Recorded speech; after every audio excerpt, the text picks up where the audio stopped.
సీతమ్మ వారు ఎలా పుట్టారో తెలుసుకున్నాం కదా. ఇంకప్పుడు ఆమె పుత్రుడిగా ఎలా ఉన్నారో తెలుసుకుందాం.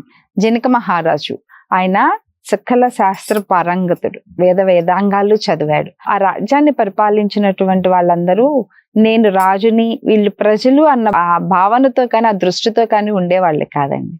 వాళ్ళంతా విదేహులు అన్నమాట. అంటే దేహం అనేటువంటి భావన లేకుండా ఉండేటువంటి వాళ్ళందరూ. అందుకే వాళ్ళని విదేహులు అనేటువంటి, విదేహ రాజ్యం అని కూడా అంటారు. ఎదురుగున్నటువంటి మనిషిలో ఆత్మ ఉంది, అంటే ప్రతి ఒక్కళ్ళలోనూ భగవంతుడు ఉన్నాడు, నా ఎదురు నాళ్ళల్లో కూడా భగవంతుడు ఉన్నాడు, భగవత్ స్వరూపంగానే వాళ్ళని భావించుతూ ఉండేవాళ్ళు అనమాట. దేహం ఉన్నటువంటి వ్యక్తి అని కాకుండా భగవత్ స్వరూపమైనటువంటి వ్యక్తి అన్న భావనతో చూసేటువంటి వాళ్ళు జనక మహారాజు. అలాంటి భావం కలిగినటువంటి ఆయన పెంపకంలో పెరిగింది సీతమ్మ. మరి ఇంకెంత వ్యక్తిత్వం, ఎంత మంచి వ్యక్తిత్వం ఉండుంటదండి, ఎంత మంచి వ్యక్తిత్వాన్ని అలవర్చుకుని ఉంటారు అమ్మవారు. చూడండి, ఆయన ఎన్ని వేదాలు అన్ని నేర్చుకున్నారో అవన్నీ సీతమ్మకి నేర్పారు. ఆమె కూడా 4 వేదాలు నేర్చుకుంది. ధర్మం గురించి కూలంకషంగా తెలుసుకుంది. ధర్మ జ్ఞానం ఉంది ఆమెకి. ధైర్యం కూడా వచ్చు. యుద్ధ నైపుణ్యాలు కూడా నేర్చుకుందాం. ఎందుకంటే వాళ్ళందరూ మహారాజు కుమార్తెలు. అవసరమైతే యుద్ధం చేయాల్సి వస్తుందేమోనని అన్ని నేర్పుతారు. కాకపోతే వీరికి ఆ ఆయుధం పట్టేటువంటి అవసరం రాదు. సకల శాస్త్రాలు, సకల కళలు, వీటన్నిటిలోనూ మంచి పాండిత్యం కలిగినటువంటి ఆమె అవి అన్నీ నేర్చుకుంది. ఇంకా వీటితో పాటు న్యాయ సూత్రాలు తెలుసు, ధర్మ సూత్రాలు తెలుసు, తత్వశాస్త్రం తెలుసు. ఇన్ని శాస్త్రాలు చదువుకుని ఉన్నారు. ఆమె చదువుకోకుండా లేరు, అన్నిటి గురించి తెలుసుకున్నారు ఆమె. ఇన్ని తెలుసుకున్నటువంటి ఆమెకి వాళ్ళ నాన్నగారితో పాటు ఈమె కూడా దేన్నైనా ప్రేమగా చూడటం అలవాటు. ఎట్లా అంటే వాళ్ళ నాన్నగారు దేహరాజులు కదా, అంటే దేహం అనేటువంటి భావన లేనటువంటి వాళ్ళు కదా. సీతమ్మ వారి కూడా అదే భావనతో ఉంటారు. ఎవరినైనా ప్రేమగానే చూస్తారు. ఆమె ప్రేమ భావనతో చూడటం అనేది వాళ్ళ నాన్నగారి దగ్గర నేర్చుకున్నారు. అంతేకాదండి, అది ఆమెకి సహజంగా వచ్చింది. భూమిపుత్రిక ఆమె ఎలా ఉంటది అంటే, ఒక చాట వాల్మీకి మహర్షి చెప్తాడు, సీతమ్మ వారు వర్ణన గురించి వర్ణించాలి అంటే చాలా కష్టం ఆమె సౌందర్యాన్ని వర్ణించటం. ఎందుకు అంటే ఆమె భూమిపుత్రిక. ప్రకృతికి ఆమెకి తేడా లేదు. ప్రకృతి ఎంత అందంగా ఉంటుందో అమ్మవారికి కూడా అంతే. ఈ సృష్టిలో ఉన్నటువంటి ప్రకృతిని అంతా తీసుకొచ్చి ఒక చోట పెట్టి దాన్ని ఒక రాశిగా పోస్తే ఎలా ఉంటుందో ఆ రాసే సీతాదేవి. అంత సౌందర్య రాశి ఆమె సౌందర్యాన్ని ఇంకొక దానితో పోల్చగలిగేటువంటి సౌందర్యం కూడా లేదు. అంతటి సౌందర్య రాశి. అంటే ప్రకృతి సహజంగానే చాలా అందంగా ఉంటుంది. మరి సహజ సౌందర్యవంతురాలు ఆమె. ఇంత సౌందర్యం ఉంది. నాన్నగారి దగ్గర నుంచి, వాళ్ళ గురువుల దగ్గర నుంచి అన్ని నేర్చుకున్నారు. మంచి విద్యావంతురాలు, ప్రతిభావంతురాలు, గుణవంతురాలు. నాన్నగారి అమ్మా నాన్న పెంపకంలో ఏవేవైతే నేర్చుకోవాలో అవి అన్ని నేర్చుకున్నారు. భవిష్యత్తుకి అవసరపడేటట్లు. ఎందుకంటే ఆమె వనవాసం ఎలా చేయగలిగారు చూడండి. వనవాసానికి వెళ్ళగానే ఎంతో ఇష్టపడి చేస్తారు. చాలా సంతోషంగా వెళ్తుంది. ఎందుకంటే చిన్న వయసు నుంచి ఎంత రాజకుమార్తె అయినా రాజకుమార్తెని అనేటువంటి భావన లేకుండా, ఆడంబరాలలో పెరగకుండా చక్కగా ప్రకృతితో మమేకమైతూ ప్రేమ భావనతో అన్నిటినీ స్వీకరిస్తూ, అన్నిటినీ అంగీకరిస్తూ పెరిగింది ఆమె. అందుకనే ఆమె దేనినైనా తేలికగా తీసుకోగలుగుతారు. నాకు ఇది అలవాటు, అది అలవాటు అనేటువంటి ఉద్దేశమే ఆమెకు ఉండదు. దేనినైనా తేలికగా స్వీకరిస్తారు.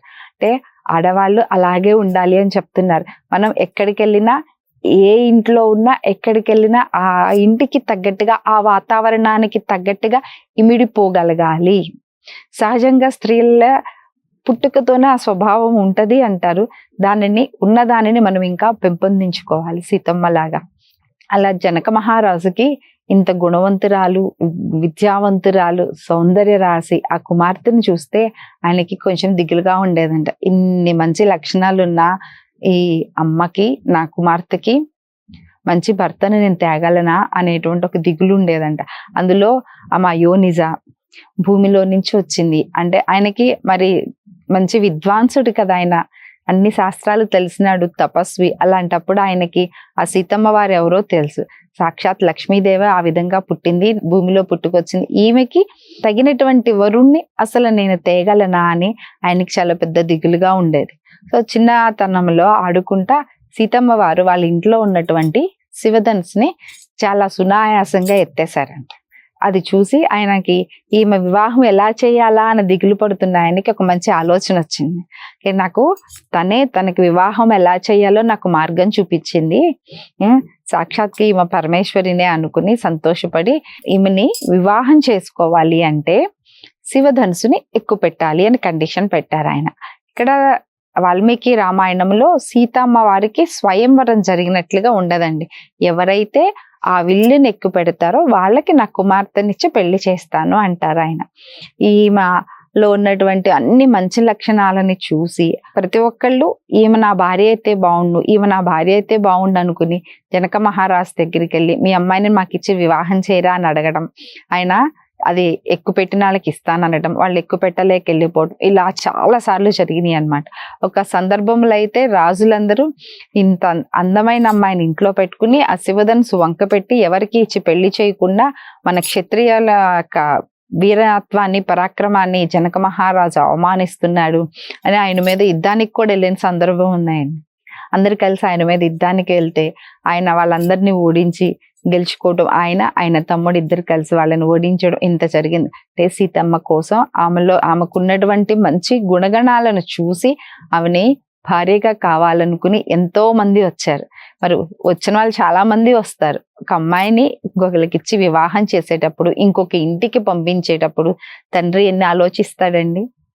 ఎంతో గారాభంగా అల్లారు ముద్దుగా పెంచుకుంటారు. అన్ని అలవాటు చేసి అన్ని లక్షణాలు అన్ని గుణగణాలు ఉన్ని అన్నిటితో పాటు పెంచి ఆ కూతురిని ఇంకొక ఇంటికి పంపించేటప్పుడు ఎవరు పడితే వాళ్ళు ఎదుగో అతను వచ్చి అడిగాడు కదా అని ఇచ్చేయరు కదా.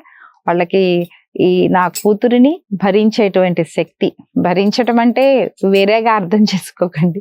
నా కూతురిని చక్కగా చూసుకోగలడా లేదా, మంచిగా పోషించగలడా లేదా, ఎన్నో ఆలోచిస్తారు వాళ్ళు. ఈ బాధ పెట్టకుండా చూసుకోగలడా, నా కూతురు చెప్పకుండా నా కూతురు మనసులో ఉన్నది ఆ ఎదుటి వ్యక్తి గ్రహించి తెచ్చి ఇవ్వగలగడా, ఎప్పుడు కన్నీళ్ళు రాకుండా చూసుకోగలడా. ఎంతమంది వచ్చినా ఇప్పుడంటే మన మామూలు కానీ అప్పట్లో అంటే రాజులు కదా, ఏదన్నా యుద్ధానికి ఎవరన్నా వచ్చినా వాళ్ళ నుంచి నా కూతుర్ని రక్షించగలరా చాలా చాలా ఆలోచిస్తారు. ఇప్పుడు కూడా ఆలోచిస్తారు. అలాగే ఏ తల్లిదండ్రులైనా కుమార్తెకి పెళ్లి చేసేటప్పుడు. జనక మహారాజు కూడా మరి ఆయనకేమీ సాధారణ స్త్రీ కాదని తెలుసా ఆమె. అలాంటప్పుడు ఆమెకి వివాహం ఇయటానికి ఎంత ఆలోచించి ఉంటారో కదా. అన్ని ఆలోచించి ఆయన ఆ షరతు విధించారు. అయినా కూడా ఆ షరతులో కూడా గెలవలేక అందరూ ఆయన మీద యుద్ధానికి వచ్చిన వాళ్ళందరినీ జయించి ఈమెకి తగిన వరుడు ఎప్పుడు వస్తాడా, అసలు దొరుకుతాడా, అసలు ఈ లోకంలో ఉన్నాడా, ఈమెకి వివాహం చేసుకున్న ఆయన వ్యక్తి అసలు ఎవరైనా దొరుకుతారా అని ఆయనకి దిగులు కూడా వచ్చిందంట.